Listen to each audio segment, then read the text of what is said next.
For edifying and refreshing contents, watch Revival and Reformation Television. You will not be disappointed.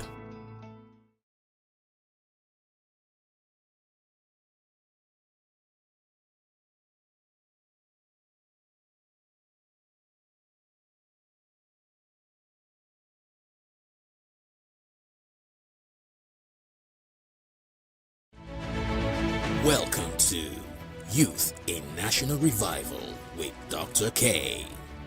Be prepared to receive a prophetic word that would reposition you for kingdom exploits with transgenerational impacts. On your mark, get set, grow.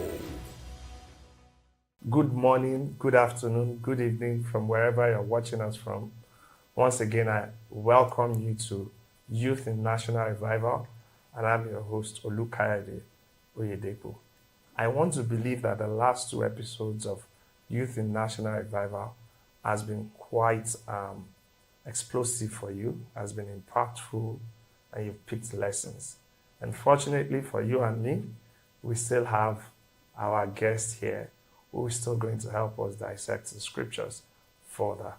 Without, paparazzi, let me welcome back to the program, Pastor Dr. Sam Oyeyinka. Thank you very much. You're welcome, sir. Thank you, Key. Nice to have you again.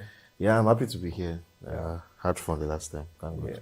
And the conversations were quite impactful, and we got a lot of feedback from people who were quite blessed by it. Thank God. And I just want us to pick up from where we stopped. Thank you. And we started talking about the gospel. You defined the gospel to us. And then you said the gospel is about, is the good news of how God has drawn us to himself, Yes. has saved us from the evil.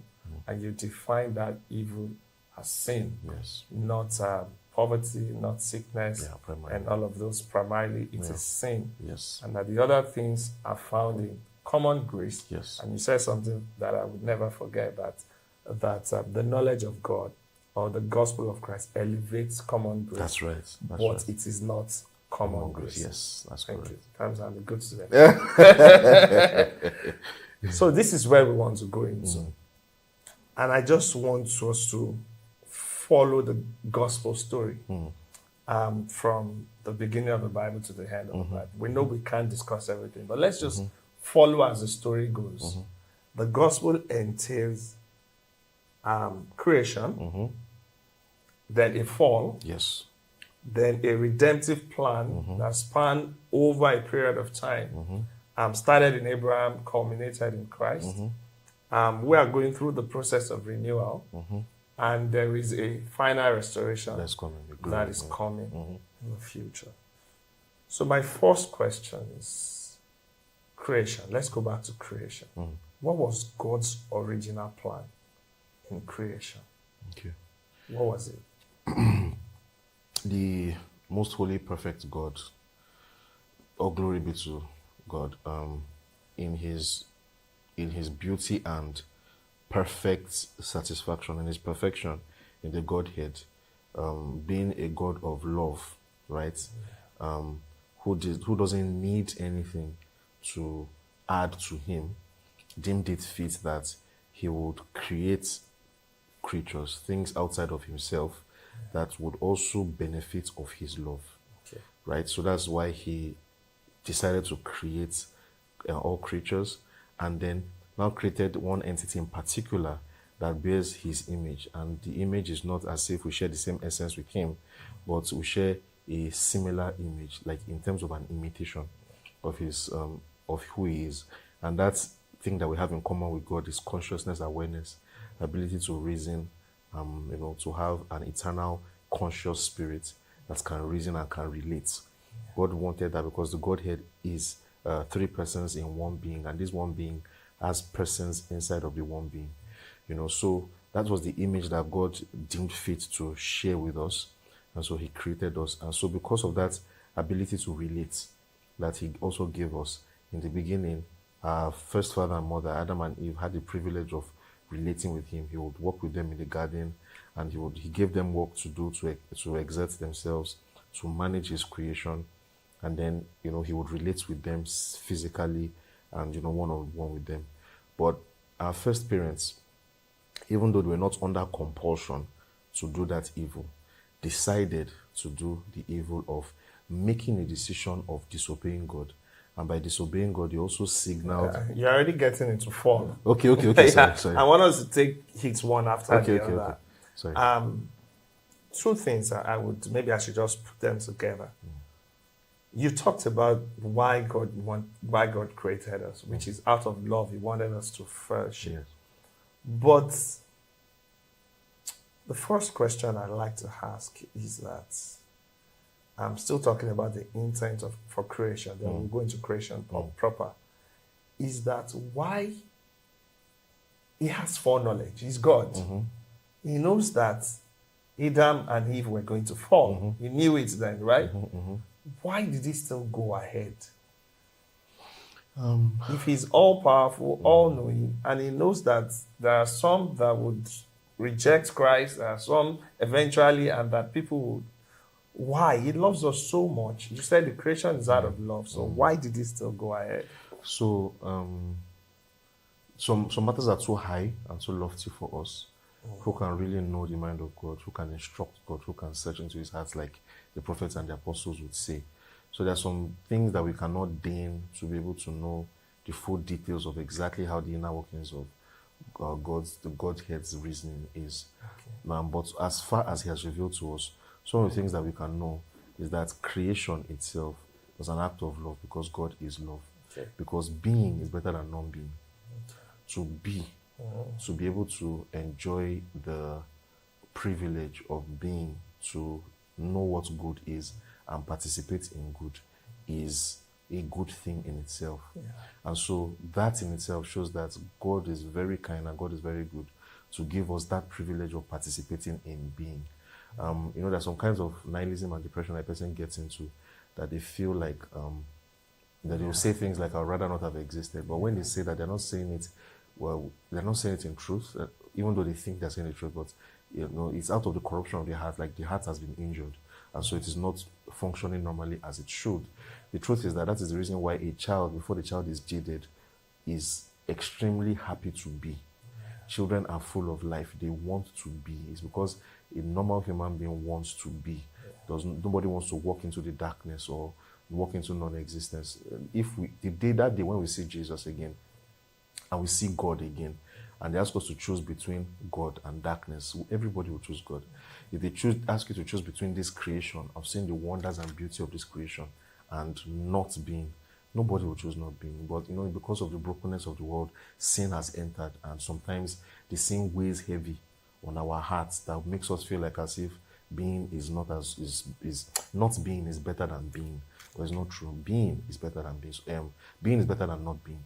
So that's why we know, at least we know that far, that God is actually truly love. His act of creation is a manifestation of his nature, which is to love, to give us that privilege of interacting with, of existing, because existing is a beautiful thing. So that's that. The second thing is that God knew that man would fall, and yet he still proceeded. Yes, and so this is the mystery of providence, is the mystery of creation. How God in his foreknowledge is able to ordain things by either actively or allowing things to happen, but still using it for his glory. The point is, at the end of the day, is that when we stand at the end and look back, we will see that God has used everything for his glory and for our good. Yeah. That's what really matters. The inner workings or details of the mysteries of how God is able to do it and why he did it and all that, we will not be able to, because if we can truly understand it, we are equal with God. Yeah. And since we're not going to be equal with God, there are some questions that we'll never be able to answer, even in heaven. There are some questions that we'll never have the full answer to. Because going to heaven will not make us become equal to God. So we might know some things better, obviously. Like 1 Corinthians 13 says, some things we see in parts, but we'll see fully then. But even then, that fully does not equal that we'll know everything the way God knows and everything. So yeah. So that's it. Because he approaches in unapproachable light that no man can ever see or will ever see. So we might not be able to understand the full workings of the how and why, but what we know for sure is that everything that God is doing, he is working it out for good, working it out for our good, and working it out for our glory. And so that's why we can see what's happening. The beautiful story of the fact that even though man fell freely, God has done such a beautiful work that today there are so many people here like you and I that are saved from the consequences of that evil, which we brought on ourselves. And now we can have that relationship with God like Adam had in the beginning when God walked with them in the Garden of Eden. So, that's it. The question of people that will not make it to heaven, that will not freely make choices of God, and God is not going to save them out of this catastrophe. At the end of the day, it's an interesting mystery, because at the end of the day, everyone who goes to hell will go to hell because they are evildoers. There will be no righteous person. There will be no, in quotes, good person that was given the judgment of hell because they didn't deserve it. At the same time, there will be no body in heaven that will stand and insist that it's because they are better than other people that they are in heaven and everything. So at the end of the day, God has done all things good, because all of us will agree that judgment is good. Yeah. Nobody will see a pedophile doing evil or a murderer doing evil and say their judgment is bad. Yeah. No, judgment is good. So the judgment for turning down the eternal God is good, but nobody will be there that will say God was unjust to them. All right. Thank you very much.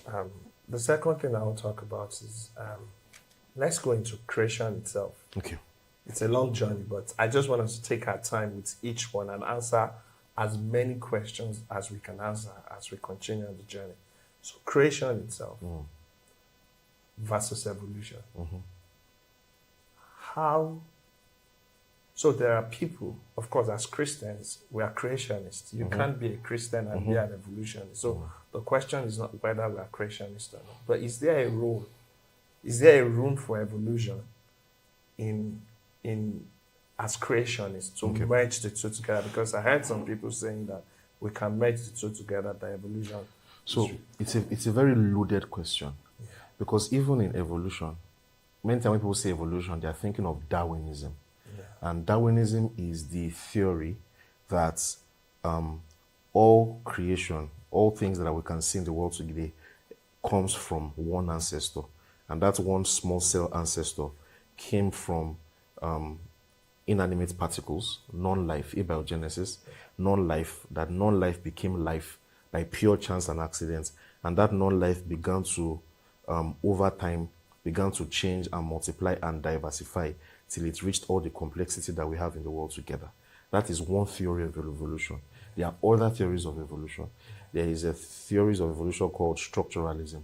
And there are many stripes of structuralism, but the theory is that it doesn't believe that, it also believes in one common ancestor, but it doesn't believe that the diversity came by chance or by random things.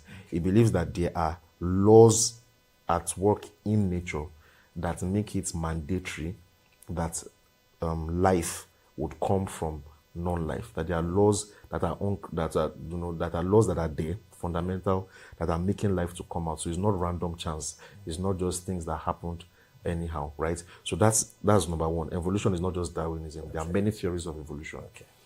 Apart from that, when we're even talking about evolution itself, there is microevolution, there's macroevolution, and even though some skeptics like to talk like as if they are the same thing, but they're really not the same thing.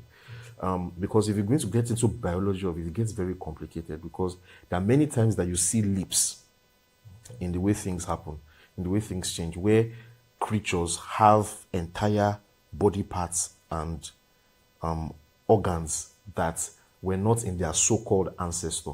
And the question is, how did this thing happen incrementally by pure chance? That it doesn't make sense. There are a lot of questions that Darwinism doesn't explain. Even the fossil record, there are a lot of questions about the fossil record, about the fact that you see some fossils that are just appeared there. You don't see any ancestors to them. They appear once, You talk about how, certain things and these conditions around certain organisms does not make sense that they would find themselves having these body parts. You see some body parts that some creatures have that don't make sense for them to have in the environments that they have, but it seems like it's a pure luxury for their existence. There's so many questions that physicalist and naturalistic explanations of evolution cannot answer, and everything.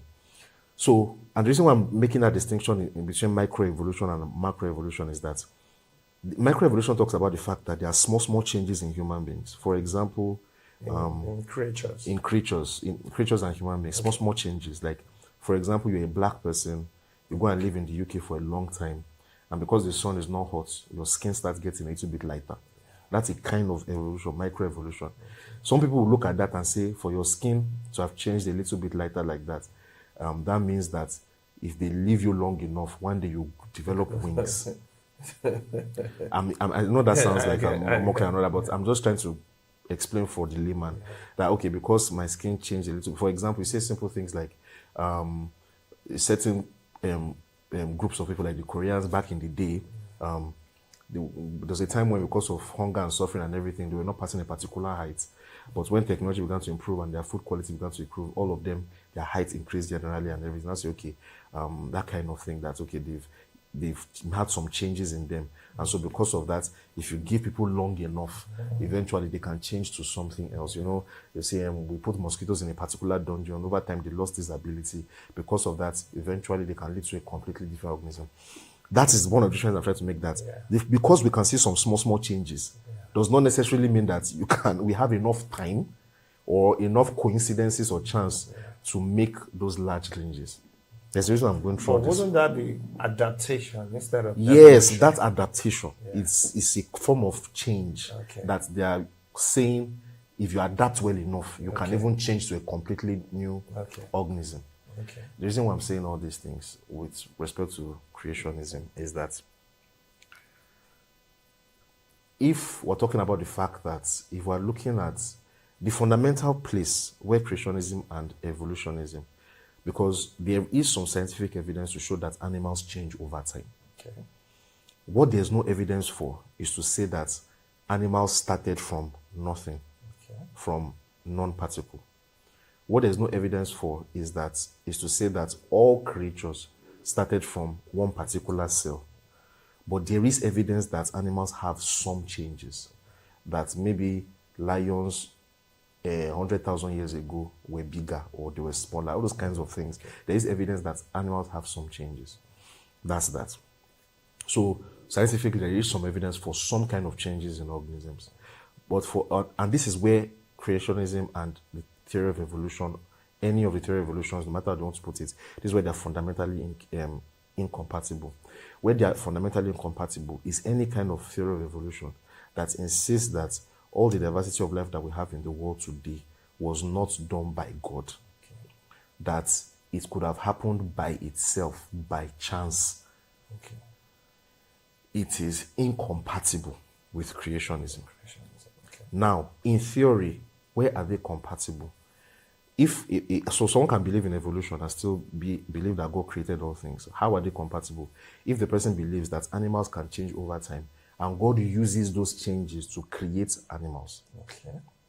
That the way we see animals today, God uses some of the changes as part of the way of creating them. That evolution itself is a tool in God's hand. That is where they are compatible. But what evolutionists should not do is to claim and extrapolate based on things that they have not seen and assume theories that are not there. You cannot assume that when you don't have evidence for it, that all the animals came from one animal and all those kinds of things, that's where their problems are.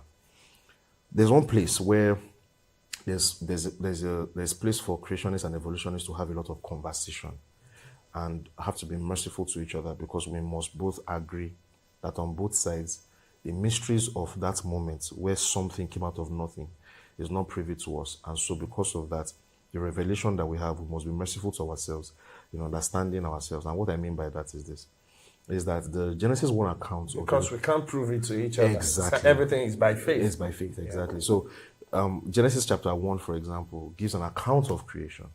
And it looks like, on a surface literal reading, it looks like it's 24 hours. But from church history, historically, Christians have always differed on what that 6 days actually is. Whether it is 24 hours, whether it was a moment. It was recently I got to know that there's always in every age church fathers and church theologians that we know that we hold in high esteem, that had differences of opinion. St. Augustine had his own view, Chrysostom had his own view, and everything. Because even within the scriptures, you see scriptures that say things like in Psalm 90 that one 1 moment for us, 1 moment for God is like 1,000 years. And so they'll say, okay, from God's perspective, what we think is one moment might have been millions of years and all these things. We have to be merciful to each other, you know. Apart from that, there are also issues with the literal reading of Genesis chapter 1, which are not just scientific, because most people, when they are angry with people that don't want to read Genesis chapter 1 literally, they usually think it's about evolution, but it's not just about evolution and science. There are metaphysical issues. Because Christian metaphysics, we believe, for example, that evil is not something, not a substance. We believe that darkness is not a substance, because darkness is the absence of light. So darkness does not have its own properties. It's when there's no light that darkness exists, isn't it? Yeah. Right. So that's why we know that evil is not a thing. Evil is the privation of good. It's like when there's good is lost. It's Christian metaphysics. It's core to our view of God. It's so core because it affects our doctrine of God. If we believe that evil is a substance or darkness is a substance on its own, our Christianity becomes unraveled because we enter a kind of dualistic religion. All these things, I hope I'm not speaking too hard. There's a kind of there are dualistic religions that believe that light and darkness are equal and opposite forces, like Taoism, Zoroastrianism, and all that. So they believe that there are two forces that are constantly fighting for control. But the Christian God is not fighting with darkness for control. He is God, he is light. Darkness doesn't exist where he is. It is when in creation, because creation is not like him, is in creation that there can be an absence of light that darkness will show, but in him there's no darkness. Do you understand that kind of thing? So it's very important. But if you read Genesis chapter 1, Moses makes it almost sound like as if darkness is a thing on its own. If you read it literally. Yeah, because he talks about, he said after the darkness was so very deep.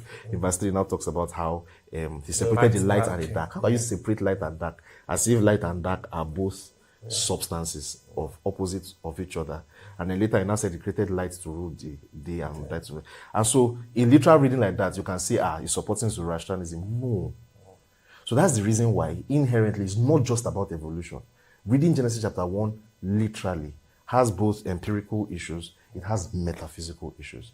And so that means that it's better for us to read it the way church fathers have read it, and read it as a portrayal of a vision, read it in a more poetic sense of Moses speaking from the perspective of someone that God is revealing unimaginable things to, things that our minds cannot fathom.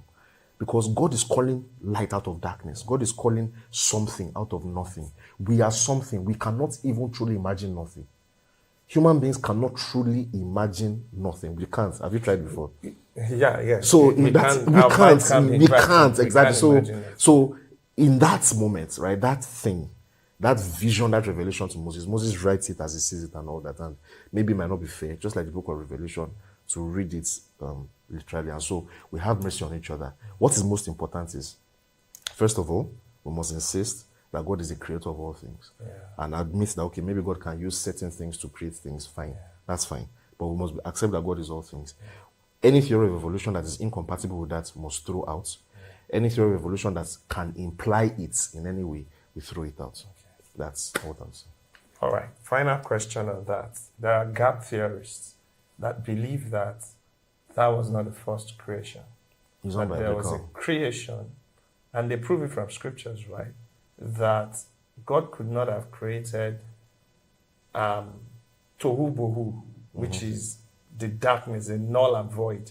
That it was a recreation that we are reading in Genesis 1. How do we answer that? I strongly object to gap theory. Okay. I think it's very bad, and I think it opens the door to all kinds of heresies. Okay. The scriptures that they usually use are scriptures that don't cohere at all. They're just bad exegetical, like Jeremiah, and they talk about how Satan was cast down and all that. All those things don't have to do, because even in Revelation chapter 12, in the book of Revelations, where there's more detail on how heaven was cast down, it was cast down to an earth that was with form and void. So you cannot say it was cast down to an earth that was not existing and it was our world, because it even prophesies that woe to you inhabitants of the earth and all that, and even goes on to talk about how that was part of our world's redemption plan. Revelation is clear, as in clear with respect to how that unfolded on Satan's fall. So it doesn't make sense. Second is that, even logically speaking, it's a very terrible thing to say God could not have created. What do you mean by that? What do you mean God could not have? Says who? Says what? Why can't God start with... The Bible describes God as a potter. that will take. So he created the substance and is molding it.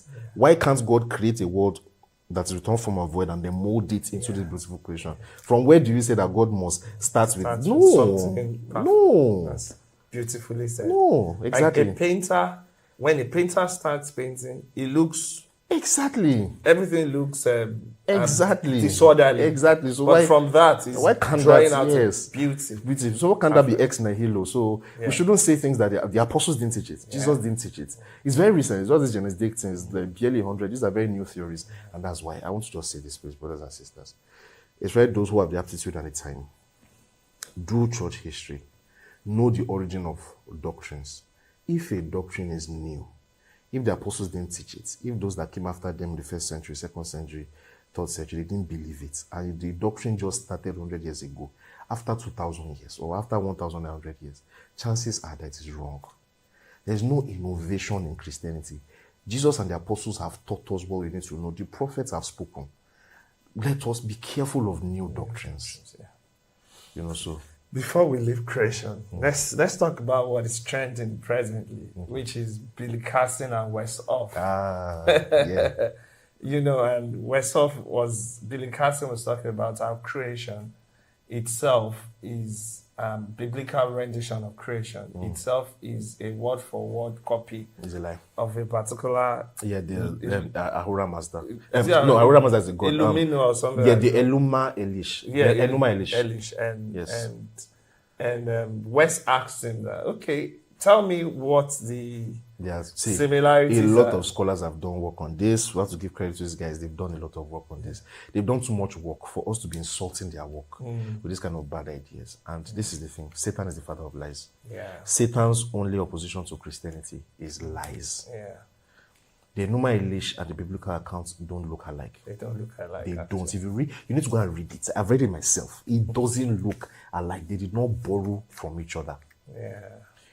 The only thing that someone can say that they have in common was the later flood, that there was a global flood. Okay. But guess what? It's not even only the Akkadians and the Babylonians. There are other cultures that also mention that there was a flood, which proves that means that Noah's flood was real. That means that there was a time where there was a massive global flood that human beings knew of and they documented it as is in their memory. Yeah. Do you understand that? So rather, that even proves that it is true. That's the only thing they have in common. But the order of creation and all that, they are not the same. Those who have the aptitude for it can please go and check so that we can confirm. All these Billy Carson guys, many of these anti-Christian guys, many of them tell lies. That's why the ones that are truthful, their oppositions to Christianity are philosophical, not based on foolish claims like this. So the ones that are really opposed to Christianity, their issues are philosophical. Okay, God has not appeared himself to me. Why is there evil in the world? It's philosophical stuff like that, not lies. Okay. Lies that a simple study would debunk. You know? But it tells of the fact that we do not study. Yes. It's a big problem for us in this part of the world. But well, globally, sure, but more I think it's globally. Yeah. We do not study because Billy Carson had been saying Telling these lies for years. He even went on Joe Rogan. Yes. And he said his lies and nobody challenged him. People were challenging him. It's just that people don't care. People were not pushing it. And I think the way this thing happened, I think it's God that ordained it. I think God ordained it that in a time, God was giving him time to repent, and in due time, God will deal with him himself. That's why we need to fear God. There's something called providence. In due time, when God was ready, God now dealt with him and opened him to public ridicule so that there was no way he would be able to. God allowed him to cook up that arrogance so that he will put him in a place and throw him down like Herod. That's what happened. Wow. That's what happened. Wow. And I was watching this guy, Ruslan something, I can't remember his name. I was watching the show. And it was like, what God has done with, and we're still in creation, but you know, this is the revival we're talking about. And that's why I want to make my next statement. The guest of Ruslan on that program was not saying that that West going on Joe Rogan may be one of the greatest evangelistic tool Possible. of this year, 2025. It's very possible, highly possible. Because Billy Carson, after West debunked him, a lot of people were now I saw comments. Yes, even his followers. Comments, people say, I used to be an atheist because of this guy. Now I'm rethinking my Christian faith. Yes. And a lot of people think, Yes. so scholarship. See, God is in control. Scholarship Yes. can be It's the one of the revival tools. we're waiting for. The tools that God wants to use. It is. One of the things I found out, one of the things that helped me personally is that if you just sit down and begin to actually study Christianity, the history of it, and the thoughts of Christianity by itself, it is massively strengthening to the faith. It's very important because many of the things that we think are oppositions to Christianity are just lies. And those lies are debunked by scholarship. Just know more. And the lies that you have been cooked in your head, all those funny lies that the Bible was put together by some men, is a lie. And it was Constantine that made God Trinity. Irony. All those things that will have been causing of it, are making you feel like as if Christianity is the cook-up of some powerful white men some years ago. All those things are lies. Scholarship will kill many of those things. And then we can have real conversations with skeptics, like real conversations. That's why I see most of the skeptics, there's the way they are going. The ones that are really interested in conversation, like this cosmic skeptic guy and everything, you see the way they are going, their trajectory, because the more you have more serious conversations, the more all those rubbish things, lies are debunked. We now start having real existential questions about God, and which the Word of God will deal with by faith. Yeah. Wow. All right, let's move to the fall. I think we have said enough on creation. Sure. And if there's anything to take away from that, it's that we need to study more. need. People of God, we need to study more. See, the revival, at the beginning of this conversation, during the first episode, do you remember I said that it's not emotionalism, it's knowledge. And you see, like he said, knowledge, true knowledge, helps to build your faith. And all of these things we fall to, all of these lies, we will not be falling to them. And we will even be able to answer the questions of unbelievers around us who are questioning our faith. God bless you.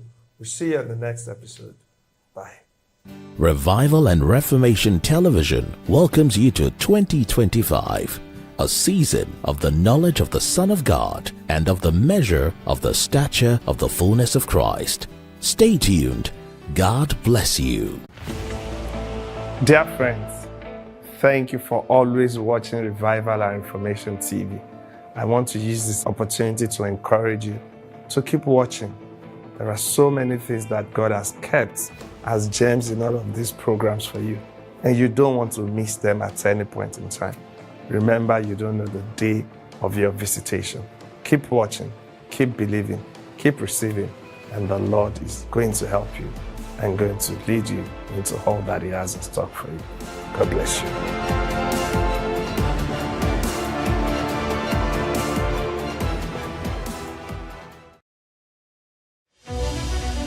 Thanks for watching Revival and Reformation Television.